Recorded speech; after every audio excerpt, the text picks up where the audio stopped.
আওয়ামী লীগ নিষিদ্ধের প্রজ্ঞাপন জারির পর জরুরি বৈঠকে বসেছে নির্বাচন কমিশন। এ নিয়ে বিস্তারিত জানাতে আগারগাঁও থেকে আমাদের সাথে যোগ দিচ্ছেন সহকর্মী মাহমুদুল হাসান। মাহমুদুল হাসান, বৈঠকের বিষয়ে বিস্তারিত কি তথ্য রয়েছে আপনার কাছে, আমাদের জানাবেন।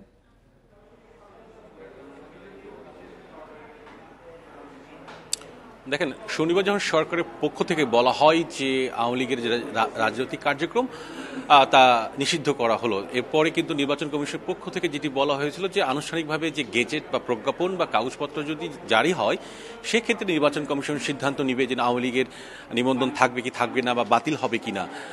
সেই হিসেবে আজকে সকালেও কিন্তু সিইসি একই কথা বলেছিল যে প্রজ্ঞাপন হাতে পাওয়ার পরেই আসলে সিদ্ধান্ত নেওয়া হবে।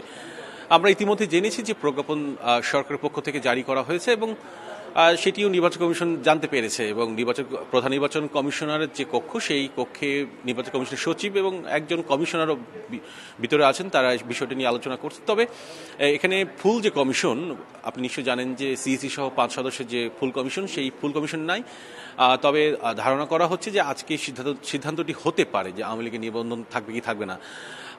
যদি আজকে কোনো কারণে সিদ্ধান্ত না হয়, তবে এটুকু নিশ্চিত করে বলা যায় যে আগামীকালকেই এই সিদ্ধান্ত হবে যে আওয়ামী লীগের নিবন্ধন থাকবে কি থাকবে না। একই সঙ্গে এটুকু বলে রাখি যে নিবন্ধন বাতিলের ক্ষেত্রে দুটি প্রক্রিয়া বাতিল হয়।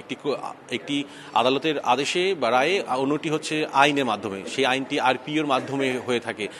আরপিও যে কয়েকটি বিধান আছে যে নিবন্ধন বাতিল হওয়ার ক্ষেত্রে, সেই ক্ষেত্রে সবচেয়ে যে বড় যে বিধানটি, সেটি হচ্ছে যে সরকার যদি কোনো রাজনৈতিক দলকে নিষিদ্ধ ঘোষণা করে, সেই ক্ষেত্রে তার নিবন্ধন বাতিল করতে পারবে নির্বাচন কমিশন। তবে এখানে একটি বিষয় যে অস্পষ্ট আছে, তা হলো যে আওয়ামী লীগকে কিন্তু দল হিসেবে নিষিদ্ধ করে নাই সরকার, সেক্ষেত্রে তার যে রাজনৈতিক কার্যক্রম সেটি নিষিদ্ধ করেছে। সুতরাং এই যে বিষয়গুলো এখন পর্যন্ত প্রশ্নের মুখে আছে, তবে শেষ পর্যন্ত নির্বাচন কমিশন কি সিদ্ধান্ত নেয় সেটি আসলে তারা যখন আনুষ্ঠানিকভাবে জানাবে তখনই আসলে জানিয়ে দেওয়া যাবে। তবে এইটুকু বলে রাখি যে যদি আওয়ামী লীগের নিবন্ধন বাতিল বা স্থগিত হয়ে যায়, সেক্ষেত্রে কিন্তু আগামী যে জাতীয় সংসদ নির্বাচন, সেখানে দলীয় প্রতীকে, নৌকার যে প্রতীক, সেই প্রতীকে নির্বাচন করতে পারবে না এবং দলীয় যে ব্যানার, আওয়ামী লীগের যে ব্যানার, সেই ব্যানারে আসলে প্রার্থী দিতে পারবে না, এইটুকু বলা যেতে পারে। রাজধানীর আগারগাঁওয়ে নির্বাচন কমিশন থেকে জানাচ্ছিলেন আমাদের সহকর্মী মাহমুদুল হাসান।